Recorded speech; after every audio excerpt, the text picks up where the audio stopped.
Ladies and gentlemen, this is Dak Xavier Josiah, the host of A.C.M.G. Presents Talk Time Live, the podcast. You want to catch up with all of our podcast shows and hear from some of the hottest names in all of anime, comics, movies, and games, such as... This is Miley Flanagan, the voice of Naruto. This is Stephanie Shea, the voice of Sailor Moon. This is Ruben Langdon, voice of Ken Masters and Dante from Devil May Cry. Hey there, this is Kyle Hebert, the voice of Ryu from Street Fighter V.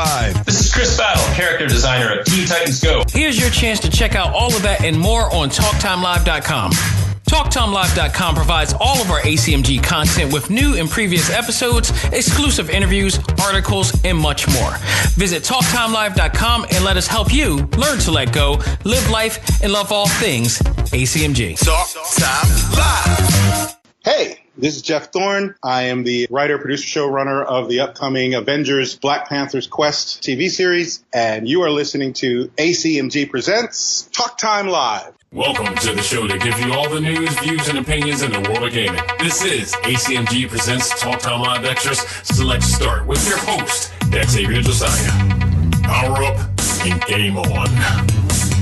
Ladies and gentlemen, welcome back. This is A.C.M.G. Presents Talk Time Live Extra Select Start. I am your host, Dak Xavier Josiah. Happy holidays, everybody. We are days away from the one and only Christmas Day and Christmas Eve, if you want to add that too. And we just got a lot to talk about in the world of games, and this is probably going to be the second to the last podcast that I'm going to do before the holiday season comes, and hope everybody's having a great season so far. I want to take a moment because I keep forgetting this for some reason, and just recently, I believe December 12th, was the 6-year anniversary of A.C.M.G., the Facebook group. And I kept saying I was going to talk about it on the show, and just things just kept going and kept going and kept going. But I want to take the time right now to say happy anniversary to all of the A.C.M.G. members on Facebook. Since the founding of the 4 letters of fandom, is what I usually call it, you know, it's been something extremely special. It's what started this podcast. Everything derived from the moment that the logo for the group was laid, the original logo for that matter. The one that you guys are seeing now for anime, comics, movies, and games, A.C.M.G., is the second generation one. And maybe the last, maybe not, we'll see. But I wanted to spruce it up just a bit and, you know, give it a little bit of an evolutionary look to it. But I digress. You know, ever since we started the actual group, and it's been a great group, and, you know, trust me, you want to find out if you're, you know, an adult, love all the stuff that we love, and, you know, you want to talk about it with other people, you don't have anybody else to talk about it, you need a refuge from your 9 to 5, such as that, come on over, ACMG at facebook.com/groups/ACMG1, and there are over 2,800 members in the group right now. And it's funny because I used to say, you know, the day that I first, you know, started promoting that group, it was only 152. And that was 6 years ago. And it rapidly grew from that point because we kept doing some things that other groups weren't doing. We're still doing some things that other groups aren't doing to some extent. This podcast is another one. Like, this podcast was generated for the ACMG members. And you know, we branched out a bit, and we managed to do some things that we never thought that we were going to be able to do. But, you know, you got to work hard to have fun, and those who work hard will have fun and be rewarded for it. Just sometimes just by doing the work, period. But other times there are other benefits that add on to that as well. But yeah, I mean, we've done a lot of great things in the ACMG group. A lot of gatherings, a lot of you know, really cool things. Contests that I put together. The Mega Fist tournament was for 4 years, the Mega Fist tournament was the pillar of the ACMG Facebook group. It was a contest that I put together, fantasy tournament, you know, with comic book characters in a 3-team, you know, type of deal. And the members were voting to see who was going to be, you know, who can really be the strongest team combination of them all. You know, it was a really cool democratic debate type of thing, and you know, stuff like that. social gatherings and everything, we would all meet up. We're still doing that. We just recently did that last year with, I forgot what movie it was that we went to go see. It was quite a bit ago this year. But, movie gatherings is something that we're going to be doing and con, gatherings, stuff like that. I just want to, keep it going because what led me to fall in love with the actual Facebook group aspect was, in fact, the aspect of getting to talk to people, because I had best friends and I had that I grew up with, and we all grew apart. We got married, did our own things, and we didn't get a chance we lost that opportunity, and social media has actually brought that. And I think people really, truly forgot what exactly social media should be about. And you're missing, if you take that media part out, which I think everybody focuses on too much, there's the social aspect. And the social aspect is so important. And it's not to just only conversate when somebody's talking about negative posts or negative comments, because somehow, some way we migrated to this ideology of we don't focus on positive stuff. It's whenever somebody says something negative, everybody wants to be the hero and jump right in and give their own speech that they think that's going to settle everything together. And it normally would if you were the only one, but there are like hundreds of thousands of people that are trying to say the same thing. And when that happens, it just clouds. And you don't really get the point across for the most part. I just read a post about that Black Panther Christmas sweater thing, which is ridiculous. Everybody should be able to enjoy Wakanda. I mean, that's true indeed. Just like everybody enjoys Krypton. So that's just my opinion on that, but that's for another podcast. But social media should be a really cool aspect of people getting together, enjoying the same things that they like, no matter what race, creed, color, whatever. Because once you are in the realm of A.C.M.G, it's all about you loving anime, you loving comics, you loving movies, and you loving games, and anything else outside of that bubble does not matter. Only the love for what you got. And we try to do our best to make sure that that's what happens in that Facebook group. And it's done tremendously. And I've gotten to know so many great people in that group. And unfortunately, some not so great people in the group too. I mean, let's keep it real. It hasn't been perfect. But for the most part, it's allowed me to really reach out and branch out. And I only wish that hopefully other people will be able to do the same or benefit like I do, meet people from the group and such, and just do some really cool things. And honestly, it's just one of my proudest, passion projects, if you will, that has branched out into something really special. And again, this podcast of things I got to meet actual, people in the industry because of my passion to start A.C.M.G. And I can't look. There was no turning back, and it never will be at this point. So, with that said, happy anniversary and happy holidays to everybody out there in the A.C.M.G. Facebook group land. And we're gonna keep it going to the best that we can until Facebook crumbles or whatever like that, and then we'll find some other way, even still. But we definitely want to keep it going and keep it growing as always. So, again, if you do know somebody that is of age, maybe adult, teenage, older teenager, like 18 or older, with an actual legit Facebook page who is not afraid to be social, is not afraid to branch out to talk, come over to A.C.M.G. Again, facebook.com/groups/ACMG1 and have a great time over there. Enough said. So, I digress, people. We got some news to talk about in the world of gaming. This is an interesting week for news. We definitely got some news to talk about and some actually reviews to talk about, and not in a gaming sense this time, but I actually got a chance to do some testing of a couple of SD cards for the Nintendo Switch. So I do want to go over that because I want you guys to be aware of one and stay clear away from another. So, let's talk about it. We'll be talking about that shortly, but for now, let's talk about some news. IGN reports that Super Smash Bros. Has sold over 3 million units in the course of 11 days. That is unbelievable. Actually, it's kind of believable. They're known for making, when they have that hit game, it's not common to see that if things people will try to take away the credibility of Nintendo because they've been out for so long and they just want to have something talk about something new or something great. But Nintendo keeps being great at what they do, and whenever they do so, you can't deny them.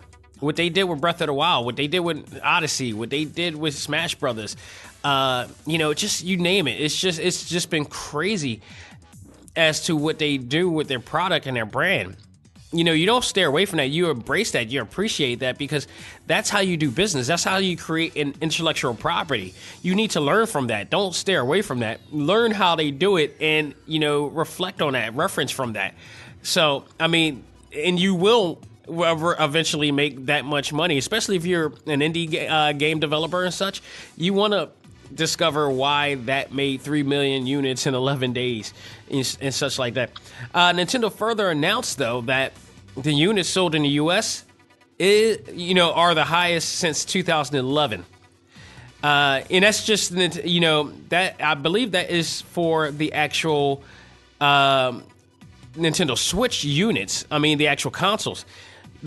I've said it before. The Nintendo Switch is the greatest console they've created to date. I don't know where they're going to go from here, but the Nintendo Switch is an absolutely amazing console, and people were doubting this thing when it first came out, and they were trying to down it and trying to off it. It's really crazy. Friendships were lost because of the debates about this thing, but now people are really starting to see more and more of what they're doing and the games that they're coming out with. And again, when the announcement of Marvel Ultimate Alliance came out, people, I never heard so many people in our A.C.M.G. Facebook group who didn't own a Nintendo Switch, who were denying Nintendo Switch, all of a sudden was like, oh, it's time for me to get a Switch. That one game is just like they did when Spider-Man went to the PlayStation or when Street Fighter went to the PlayStation. Same damn thing. It's utterly amazing what they did with that coup. So, they're really showing their ass right now. Which, by the way, I'm really excited about that game because I found out that Team Ninja is actually, working a part of it. So I love a lot of what Team Ninja has done in the past. So that eased my mind because I was wondering, like, who did the original developers for Marvel Ultimate Alliance, I don't think exist anymore. So, Team Ninja doing it and the way it looks, I cannot wait. 2019 cannot come fast enough. And I really, really, really want to play that game so bad. I'm destined and determined to get that game. They should really let us order that game right now. But, Nintendo is just doing tremendously well. Not only that, the eShop sales actually have grown exponentially from what they say 105% over 2017. I can probably vouch for that considering every game I buy from Nintendo is from the eShop anyway. So it definitely says a lot about the digital downloading aspect. I think it sounds like people are starting to migrate more to digital downloading. It is easier. It is much more convenient. You're not cluttering the place. You're not, if it gets damaged, you don't have to buy it again. You just download the game. I respect the people who are nostalgic and still want to have that old school, but I think those people are becoming two-dimensional minded in a sense, by not looking at the bigger picture. The game, the cartridge or the disc is not the value, it's the actual game itself. And yeah, granted, there is some nostalgia from having the actual physical, factor of it, but the game itself is so much more. So if you break that disc, if that disc breaks, if it scratches, whatever like that, you have to buy another one. Say, for instance, if it's a game, let's give a example. Let's say Def Jam Fight for New York or Def Jam Vendetta. And you have that disc, but you also have a digital version of it. If that disc breaks, you know how hard it's going to be to try to find another Fight for New York or Vendetta game out there? Possibly find it in a place that's intact, that's in mint condition. It's going to be extremely hard. Or You could do it like myself, who has an entire digital library on a PlayStation Network, one of which including is Fight for New York, which I could download anytime, no matter what. There's no breaking or anything. That's my stuff. That's mine. So, I feel that digital downloading is much more convenient. It's safer. You can plan it onto your hard drive, or your SD cards or whatever like that. It's yours, You just can't. It's just no way. It's always a way for you to get it back. So it looks like a lot of people are starting to realize this, and digital downloading is becoming a thing. Here's the thing too. Off record. I mean, well, not off record, but off subject at best. It's hard when you're getting older. You stay with your ways. I do this all the time. I try not to do that when it comes to things like music or whatever like that. These new artists are really making it hard to some cases, but there's some really good, artists out there, thank goodness, that are still keeping quality in their music or such like that. Again, that Spider-Man Into the Spider-Verse soundtrack is a beast. And, it's hard because if you stay in your ways, you become limited, and you don't want to be limited because that's when you truly get old.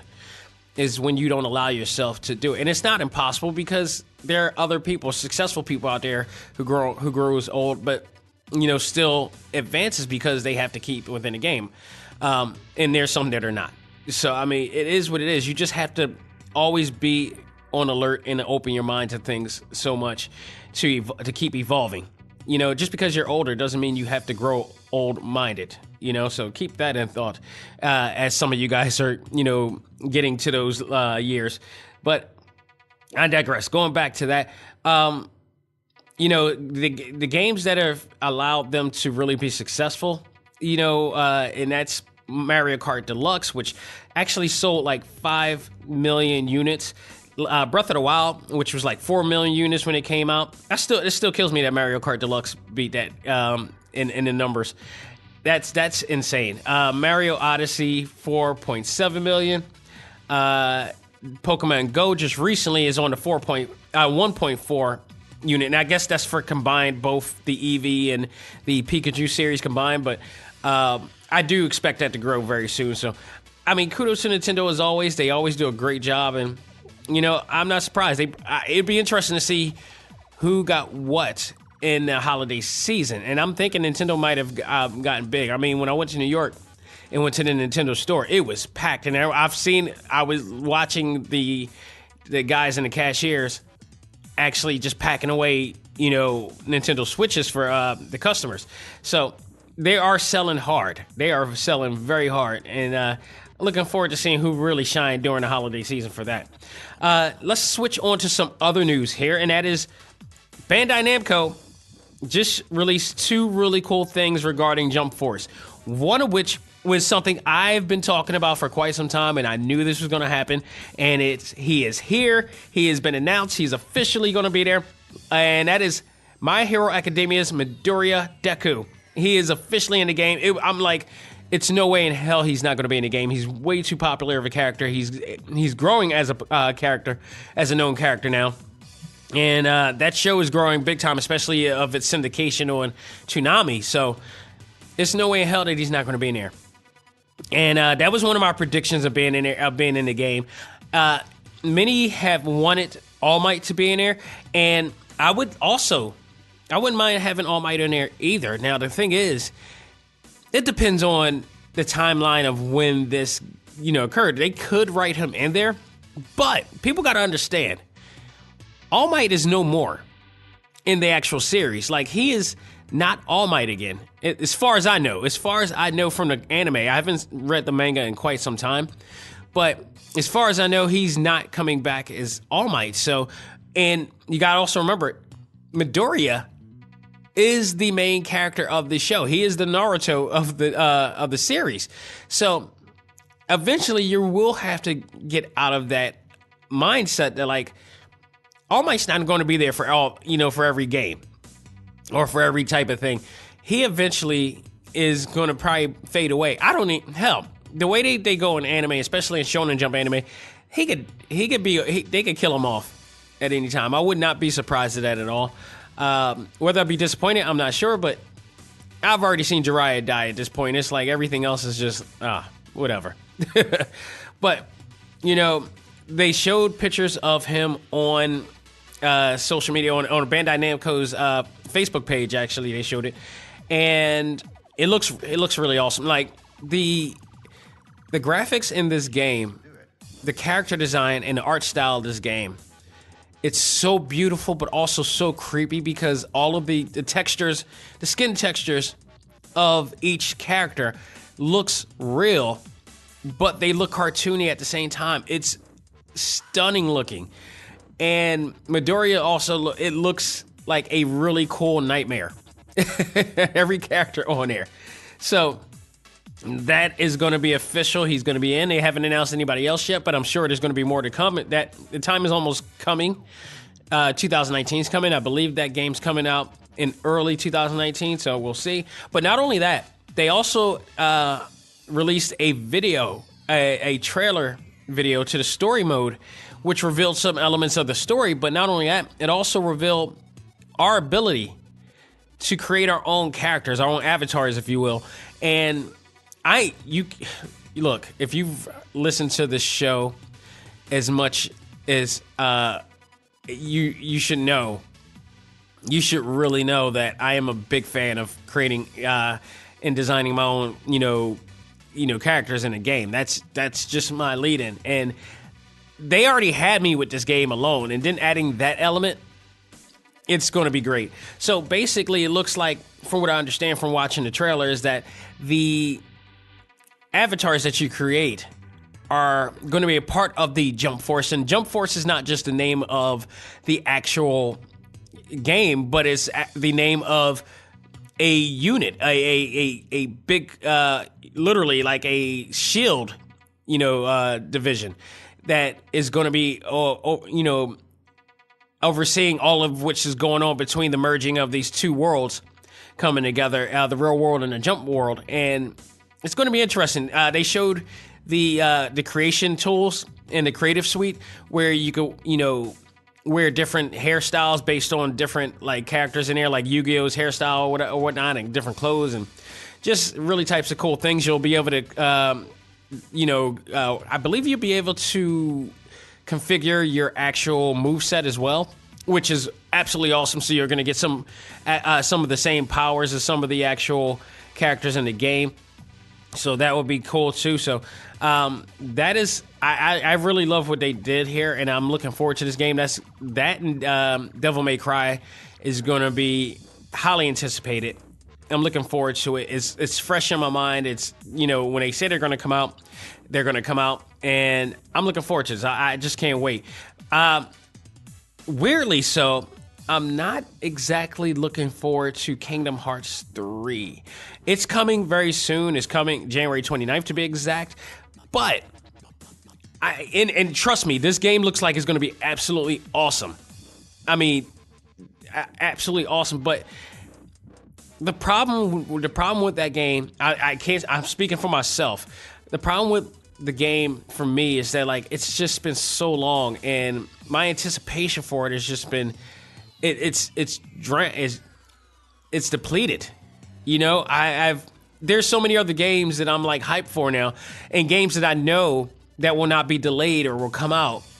But this one's coming out, and as beautiful as it look and extravagant as it may be, and some really cool things. I mean, I saw Scrooge McDuck is going to be a part of the game, so they're adding DuckTales to the game as well, amongst some new characters in the Disney universe as well. But I just can't find myself being excited about it. I am eventually going to buy it, but I'm there are other games that are coming out that I've been really excited for. I think I'm going to go after first, and I'm sure it's going to sell hard. It's going to sell really big because people have been clamoring for this, myself included. It's just not now I'm just focused on putting other things, but it doesn't mean the game is not going to be exciting. It's not going to be fantastic, because I absolutely guarantee it will be fantastic after all this time. And normally when Square Enix do come out with something and they finally come out with it, it's awesome. So eventually I will jump on it, but I don't know if I'll jump on it immediately. for that when other games are going to be out, but we'll see. But the other thing that this new trailer, the final trailer is what they're calling it, revealed here is, one, Scrooge McDuck is in it. Two, you will be able to play as Riku again in the game. So there's going to be 2 playable characters, as we know for now. But if you guys remember, Kingdom Hearts Chain of Memories, he was playable on there too, which was the 3DS version that came out a while back, I believe. And he was playable on there. So that's going to be really cool. And I believe that's now out. I have that for the PlayStation, the PlayStation 4 right now, when they remastered it. So again, it's coming out January 29th, finally, and people are going to be able to play it. So hopefully, they'll enjoy it. It's a real definite. Will it blow me away when I finally play it? We'll see. We will see. But looks like the storyline is going to be ever so intense, and they're going to have something called the Keyblade Wars, and this may be the final countdown and an epic conclusion to this whole entire story here. They better, because after this, I can't take another. I don't think we can stay alive for another 10 years or so just for another game in here. So we'll see. There was another big news that Capcom jumped out on us just recently, and that was the reveal of a brand new character in Street Fighter V. Yet another new character by the name of Kage. Kage, which is Japanese for shadow, and there's a reason why he's called this.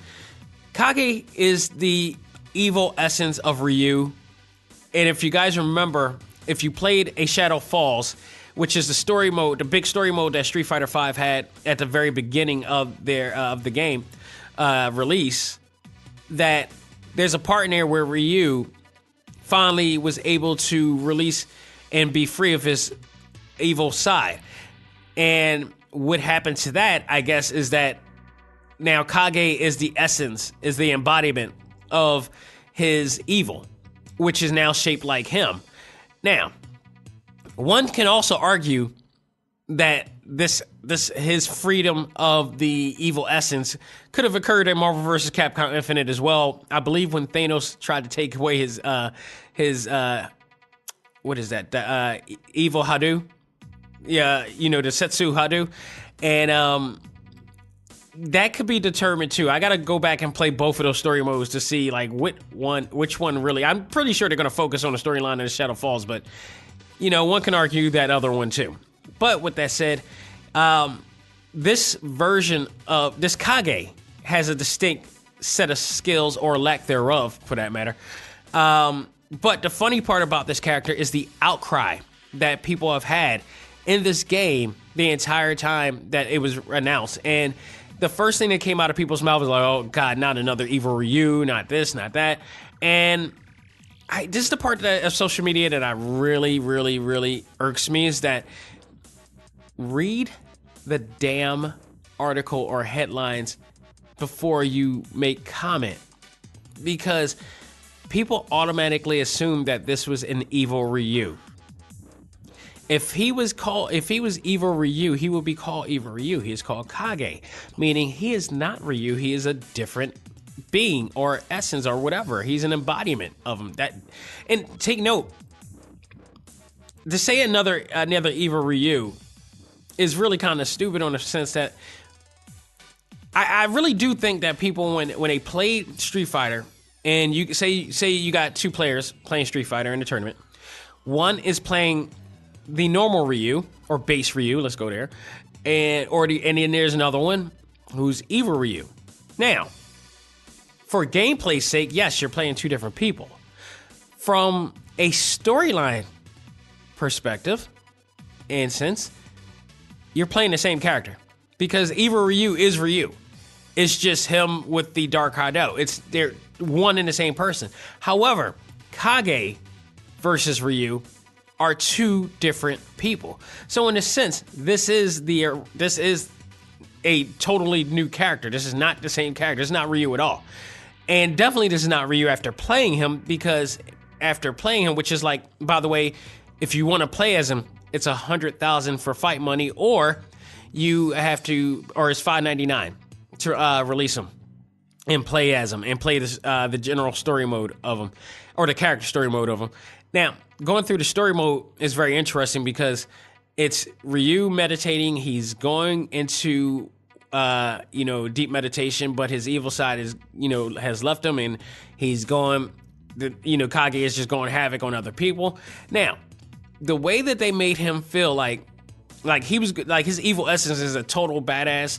He does some really, really insanely cool things and combos, and he has a lot of power, the power of like Akuma and such. And then you play this character, and it's, I would say, should I say extremely disappointing? In a sense, yes. I would say extremely disappointing from a standpoint that he is very limited in everything that he does. He talks a big game. Kage is kind of like the Scrappy Doo right now of Street Fighter V, from a standpoint that, I'm sure there are going to be some really, really good E-Leaguers and pros that can really, make something of that character. But he's a close range character, meaning his Hadoukens, he could barely do one. He can't even do a kick without, he can't do a straight hurricane kick. He only does like one, barely like I would say a 180 degree angle, kick. It just seems like he's very weak at it. I don't know if that was the intention, but they made him to be like such a badass, and everybody he talks to, including Sagat, makes it seem like he's something to fear. Like, this character is, Dan has a better arsenal of moves than this character. That's saying something. Like Dan, who has the short range Hadouken, but no longer. This character has a short to no range Hadouken. It's just like, he has like the what is, I forgot the actual the final move, Akuma, the Raging Demon. He has the Raging Demon move, and then he has a insanely raging Dragon Punch. But other than that, it's like, no, what makes him so, like, for him to be like really, really insanely strong and powerful in his essence, his evil essence, like, I would say, if you really want to make him a badass, make him the Ryu or Akuma from Marvel vs. Capcom, where when he does a Hadouken, it looks like a Kamehameha wave in this case. And I was just really disappointed in this. He does look badass. He looks like a vampire version of Ryu. But other than that, he's just like, it just seems like he's all talk in this case. So, most people are complaining about that there's another evil Ryu. They should be complaining as to like how limited this character is. And I was like, okay, what's the big deal? Like, this is a nothing character. I'm sorry. It just really is. It is what it is for that one. So, say what you will. I mean, if you're a Street Fighter fan like I am, and you want to buy it, I don't think he's going to be everybody's cup of tea unless they can find something really, really good, or they're one of those E-League fighters that are going to try to find a way to technique to use him to be, to beat other people with, because that usually happens too. So, play it at your own risk with that one. It's just, I was just really I was looking forward to seeing this character, and then I was like, because I was the only one that's really rooting for this character, and then I played the character, and I was like, oh man, that was a total letdown. So play it at your own risk, people, with that one. I do want to touch on this situation. It's been probably talked about way too much to death, but Alfonso Rivera, the Backpack Kid, suing Fortnite for their dance moves, and this has been a big thing. And actually, this is the third. This is like the third celebrity that, or dancer that was been that sent a lawsuit to Fortnite. Fortnite has made a ton of money to this game. A lot of it, which has, a lot of it sort of kind of is based on the things that they do in the game. In particular, is the ability to do dances in the game. And some of the most popular dances in there. One of them is the Backpack Kid's Floss, which I still think this is like this generation's the chicken. At this point, that's just my opinion on that. I've seen it way too much. It's a wacky move, but it is what it is. The kid's getting famous off it. And then Alfonso Ribeiro, who played Carlton on Fresh Prince of Bel-Air, he's more infamous for doing that signature Carlton dance, which they do implement that in there too. Also, Faison, I forgot it. I think it's Faison from Scrubs. They do his like the poison dance in there too. So I mean, he hasn't done anything as of yet on that, because somebody did a gift of him doing a dance on Scrubs, and then somebody else, and then they put it together with the actual Avatar version on Fortnite, and it matches insanely. It's crazy what they did with that. But they're suing these guys are suing Fortnite or Epic Games, for it, and they should. Well, at least the Backpack Kid more than anything. The Backpack Kid is. It is not the Backpack Kid that's suing. It's his mother and his manager that is suing, and rightfully so. Like the kid I just saw an interview with him, a live interview with him on TMZ Live, and I got to tell you, I don't like the dance, but I love the kid. He comes off as so beyond his years. Very mature kid, but he's also 16, so he did say some 16-year-old things, but it was in such a mature way. He conducts himself very, kindly on camera, and I really appreciated that. I became a fan of him just being him, not because of his dance at all. And he does other stuff too. He's doing a video or something coming out soon as well. But the thing is, his parents is actually doing it. He kind of doesn't agree with it, but he kind of at the same time understands it. But he's not rebelling against it. His mom thinks that they're taking advantage of him and they're making money off of his, and they are. They absolutely are. I think he should absolutely get some cut of that money for everybody who's purchased that floss. And I bet you there's a ton of people and players who brought that floss and they made money off it. And this kid is making nothing. The kid just wants to be famous, and that's 16-year-old talking right now. That's 16-year-old who's in secure territory talking right now. If that kid did not have any cash at all, and he didn't live off really well, which he sounds like he does, and his mom, not like rich, but his mom is, taking care of him really well, then, that kid would be like, look, where's my money? He would be beating up on him like Stewie to Brian, asking where's his money. So, that is the only immaturity that I heard from the kid when he was actually talking. But other than that, I like this kid. I love the way he approached things, and he was awesome. He was pretty awesome. I do hope that they come to a settlement. Epic Games should really, come up with something for that kid. I don't know about Alfonso Ribeiro on the other hand, because there's a possibility that he could and he can't, because TMZ once again revealed that from an early, and I remember this video footage from like years ago, where I think Alfonso was doing some big event where everybody was dancing during the Carlton like him, and apparently he went on camera to say that, like, when he did that dance, he stole it from Courtney Cox and Eddie Murphy, and in fact, which is true in a sense, he did, but he put his own spin on it in combination for us. So he added to it, and I think that's what it's going to come down to as well. So that's going to play a factor, but I think the Backpack Kid, if you compare the two, the Backpack Kid has a way, way, way, way better chance of getting money than Alfonso. And we'll see. We'll actually see. It'll be interesting, but this has become a thing now, and I think Epic Games should fork over a bunch of cash back. So that's what I'm saying about that.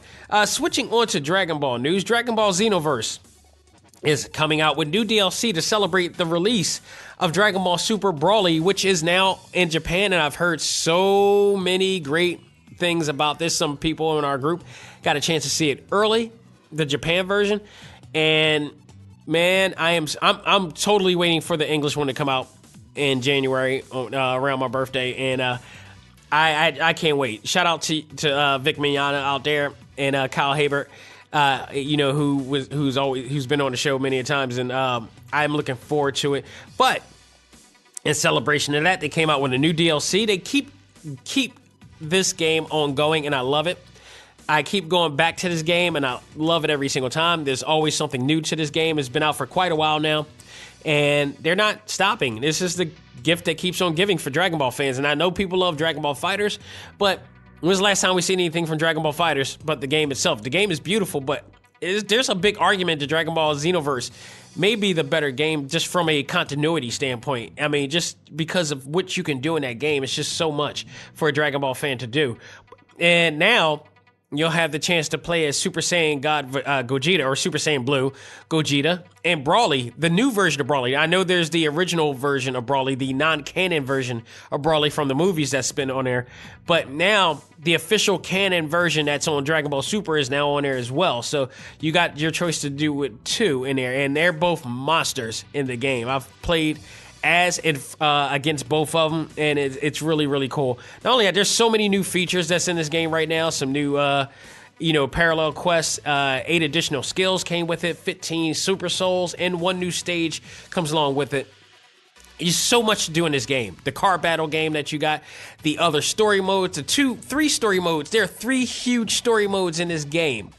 I don't think any other game has this much continuity in there for you to play in there. I mean, right now, it's just absolutely tremendous, and I'm looking forward to seeing this movie. I love this game to death. It's one of my favorite games, and the fact, again, that I'm playing it on a Nintendo Switch is absolutely awesome because I can take it on the road everywhere I go with me, and this is cool. It's really awesome there. So if you're a Dragon Ball fan and you own Dragon Ball Xenoverse, if you're not, but you own if you're owning a Nintendo Switch and you're a Dragon Ball fan, like this Christmas, Dragon Ball Xenoverse 2. You can't go wrong. It's a great deal.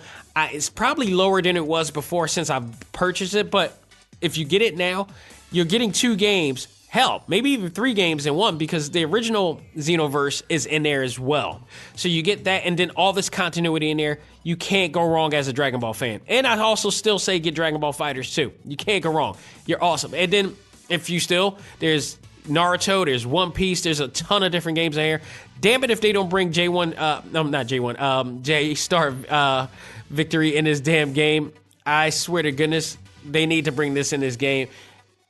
I personally love J-Star Victory versus Plus. It was one of my favorite, crossover games. Before Jump Force is coming out, that game is a lot of fun.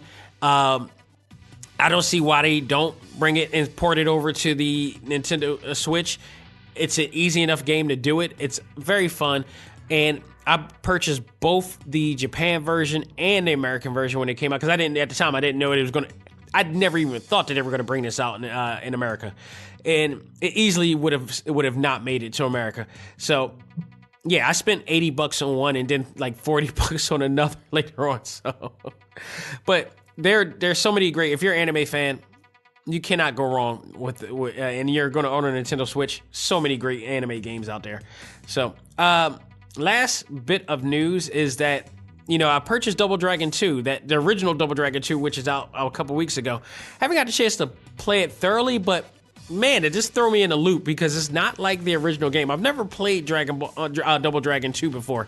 And this is supposed to be the one when they killed Marion, if I'm correct. So when I played it, the controls are so different. Like, it's really wacky. The way that they play this game is that when you have one button for the left attack and another button for the right attack and one jump button. So you got to figure out, as all these enemies coming to you, which way you want to go, what direction. And it's I guess if you play it after a while, it's you'll get used to it, but it just threw me off of the loop. But I'm enjoying it, and again, it's $7.99. I love these old school games like that, and definitely if you're a Double Dragon fan or you're just a retro gaming fan, you can't go wrong with that. I just wanted to bring that up and highly recommend checking that out. It's awesome. It's pretty cool.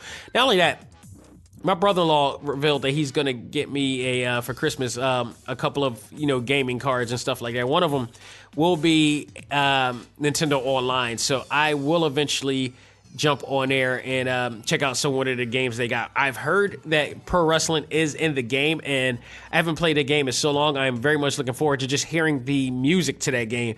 So maybe I could finally have a chance to beat the game. I've always played it, but I never beat it. I never gotten past I never gotten up to the point of getting to Great Puma or actually beating Great Puma. I think now's the time. The last really hard game I got to play was Street Fighter 1 and beat that. So anything's possible. I'm going to keep my head up and, try to, actually play that game when I finally get a chance to get that, Nintendo Online. So I'm looking forward to that as well, too. The last bit of news is I want to talk about 2 disc. I know there was a lot of us that were trying to get after the some new discs because I had a 200 gig card for the SD micro for the actual Nintendo Switch, and lo and behold, it's just not enough, and I wanted to get more. So I had a friend of mine, me and him were talking about getting a new upgrade for our Switches, and he looked online at this really suspect one that was 400 gigs, but and I'm a fan of ScanDisk. ScanDisk has never done me wrong on just not this, but any, like for my PS Vita or any of that stuff. So they've always been good as far as stuff like that. So I've always relied on them, and they have a ScanDisk 400 disc card for like $92 on Amazon, whereas this one called Blue Netu, or is spelled BLNETU. Has a 400 card disc too, but it was only 40, and I'm a little skeptical because the only reason why I was skeptical because it's too cheap of a card for that price, and all the other 400 megabit cards or gig cards are not that price. And normally if all of them are the same price, and I'm like, all right, bet, let's get it, let's jump on it. But I was a little skeptical. He was determined to want to get it because it's cheaper, and I'm like, no, you know what? I'll do you a favor on that. I'll buy both. I'll test them out because it'll be good for this show. So, and there's some sketchy and scammy cards out there that people want to check out. The other reason why I did it too, because if I didn't like it, I can easily just send it back, and because it's from Amazon, I can do a return and get my money back with no problem. Get it back on my card. So, and I have the fortune of having an Amazon station in the area because I'm in a college area. I'm near University of Penn in Philadelphia here, and they have a Amazon station where I can do drop-offs and returns over there with no problem. They make it's so freaking convenient and easy to do. I love Amazon for their service, for the customer service has absolutely been awesome nonstop. I've returned many of things with no trouble or gotten refunds for no trouble, whether I called them or just did it. It makes it so easy to do. So I had no trouble with wanting to take this on and test this out with no trouble. So like I said, I decided to buy it and check it out, and I checked it out. I tried it. I tested it out. I reformatted it or formatted it for the deal. And what happened was it does have 400 gigs, and I tested it out to make sure. I already had shout out to Billy in our A.C.M.G Facebook group. He sent me a bunch of different ones, but I had the one in which I already had. So I did my test on there already, and it is 400 gigs. It's legit 400 gigs. However, there lies the problem. The speed, the write and read speed on this thing is atrocious compared to that of a ScanDisk, card. And this is the part that people don't understand. When you buy certain cards, you got to look at the details of what you're looking. You got to find out how fast this thing reads and how fast this thing is going to be able to process the data that is on there and download data is on there. And this Blue Netu is what I'm calling it. I don't know how they pronounce it, but it didn't read. It only read at 11 megabits per second. That's atrocious. Meanwhile, the ScanDisk card, even my 200 gig ScanDisk card and my 400 ScanDisk card went at 100 megabits per second. That allows a really cool, download speed and read speed. So when I downloaded games like Super Smash Brothers, it took over like maybe 2 hours to download, which is like, even with my bandwidth, I have a really strong bandwidth and internet speed in here. So that, downloads things in like at best a half hour. Whereas this one right here literally took less than, when I used the ScanDisk, it was like at least an hour or 45 minutes to download the same game. And it was just insane. And not only that, when I played the game, I also did what was really noticeable was the loading. in the game and stuff like that. I played Dragon Ball Fighters on that card. Not only did it take loading time struggles with it, but it also had graphic issues. And the graphic issues on Dragon Ball Fighters look really... It was a really shitty quality in comparison to when I downloaded it back onto the ScanDisk version. The quality was tight. It was there. Loading was much faster. Downloading was much faster in there. So there was a lot of complications with that one. And some games actually didn't play. They were corrupted. So, there lies that situation as well. So I would not... Here, the situation here, and I say this all the time, you get what you pay for. And if you want quality, you're going to have to pay for quality. If you don't have money for quality, you save money to get quality. This is something I say to some of my clients especially when it comes to paying for quality branding of things and stuff like that. If you try to half-ass, something to get the whole quality, you're never going to get the whole quality. Never. You got to pay full quality for everything. Every once in a while you get a save on some things, but that's not an all the time thing. Some things you need to, especially when you're going into business or you just want the best performance of which you're getting in an investment. You don't stress spending. You stress the investment. And the investment is always going to look out for you in the long run. If you're trying to worry about spending and trying to get the same quality as you would from investing, you're not going to get it. That's just plain and simple. So, in essence, I would not recommend the Blue Netu, and I'm going to spell that BLNETU. BLNETU. I would not recommend this card if you see it on Amazon. And the other funny thing is there's like 5 stars in this thing, and I do not believe this with any fiber of my being. This thing is not a good product at all. At least not for something like a Nintendo Switch. The read and write speed is not great at all. The quality, it doesn't put any quality, and it doesn't play every game on there. But always stick to ScanDisk or Samsung. I highly recommend it. Highly recommend either or of those two. Even Nintendo actually recommends that too. If you have a Japanese account on a Nintendo Switch, they actually are advertising this 512 gig card that they're advertising. I don't know if this is ever going to hit the States, but they're advertising this as an exclusive SD card for the Nintendo Switch in Japan. I got to find out about this card. I got to look into this card because it's awesome, because it's 512, and I'm like, I think the cool part about it is that you need 12 when you format it into to a Nintendo Switch. It takes up 12 gigs just for the interface and all the stuff and everything else and all the features and everything. So it leaves the 500 gigs alone totally for you to download. So I think that I need to look into that because that's pretty awesome. But other than Samsung, ScanDisk and Samsung are probably the best quality cards that you want to find on Amazon. So I just want to bring that up too. Just be careful. Make sure you read carefully. And again, like I said, I was able to return it to... I've been testing this out days before this podcast. So I've already returned the disc to the actual Amazon Center, and they scanned it. I already got my refund back. Everything is good. So if you ever just want to test out something, you can always go to Amazon and do it, and just make sure, especially for those who live near an Amazon station, it's one of the best things to do. If you take it to the station and you scan it, and you have the people scan it right there, by no more than the end of the day, you'll have your money back. It's just that simple.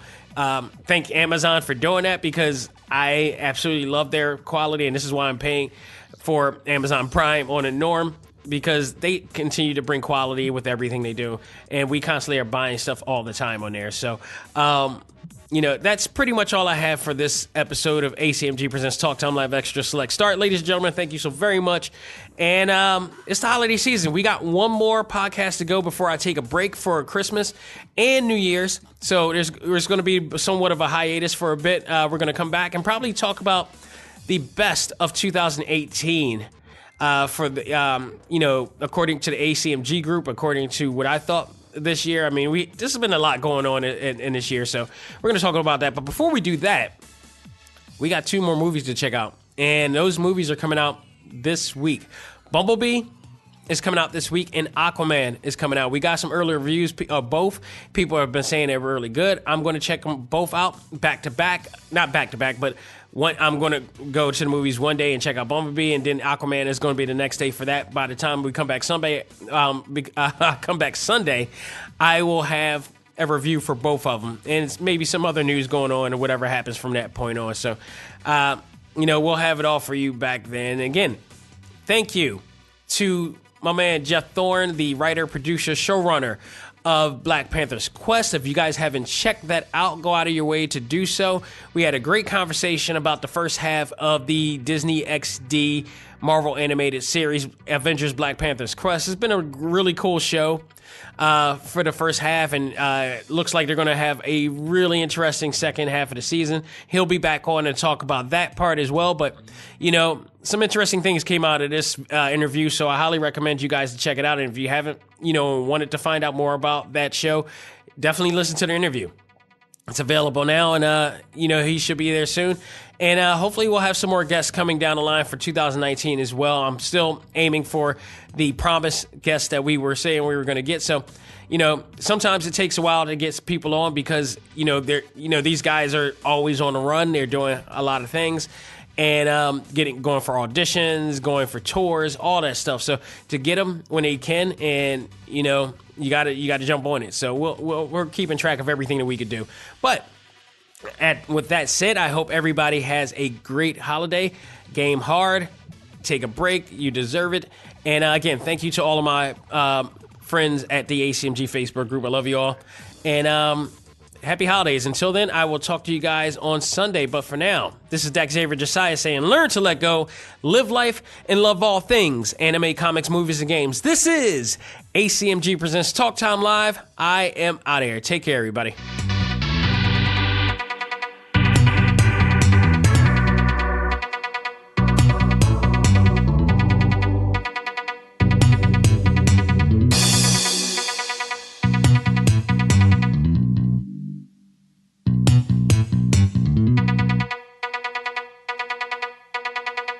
This episode of A.C.M.G Presents Talk Time Live is brought to you in part by Viewfinder's Identity Search and Design. Your choice for web design, graphic design, and all multimedia development needs. Visit VFISAD.com and let us bring your vision to reality.